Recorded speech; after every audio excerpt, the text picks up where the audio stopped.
Benda yang paling bahaya adalah merasa gagal sebelum berusaha. Itu paling bahaya, bukan orang berusaha tapi gagal. Jadi kita pergi sekat. Pintasan semalam tu dipanggil sebagai pintasan yang pertama. Kita tak boleh tenggelamkan kapal tu. Salah lah, kapal tu 30 knot. Okey, lesen kapten kita ni semua lesen komersial. Kalau kita pergi buat kacau, kalau buat kacau semalam, kenapa kita tak boleh live?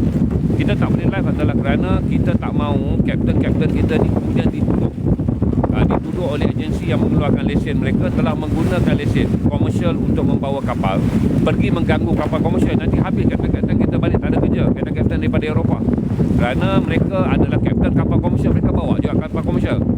Cuma untuk Gaza ni mereka gunakan lesen mereka untuk bawa kapal ni di bawah di bawah rahsia. Cuma itu yang menjadikan semalam kita tak boleh live.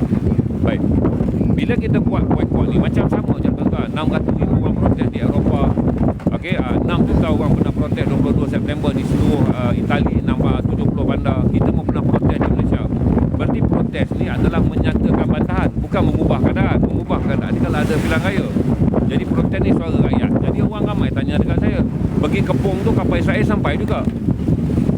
Saya nak jawab yang paling mudah lah tuan-tuan. Benda yang paling bahaya adalah merasa gagal sebelum berusaha. Itu paling bahaya, bukan orang berusaha tapi gagal.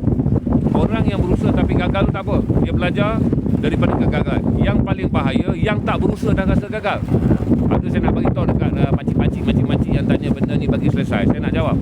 Yang paling yang rugi adalah orang yang berusaha tapi gagal. Dia rugilah tapi dia dapat pengalaman. Tapi yang bahaya, rugi dengan bahaya ni, yang bahaya orang yang tak berusaha, dia dah rasa gagal lah. Buat apa pergi sekat, kapal tu sampai dekat Israel, buat apa pergi tolong, nanti gagal juga. Orang yang tak berusaha tapi gagal adalah orang yang paling bahaya.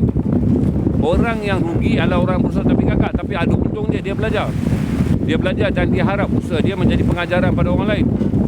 Jadi kapal tu tak dapatlah kita tenggelamkan. Kita pun tak bawa bom apa semua. Kita nak keluar pelabuhan, kapal kita semua spot check. Dan kita ni adalah peace mission.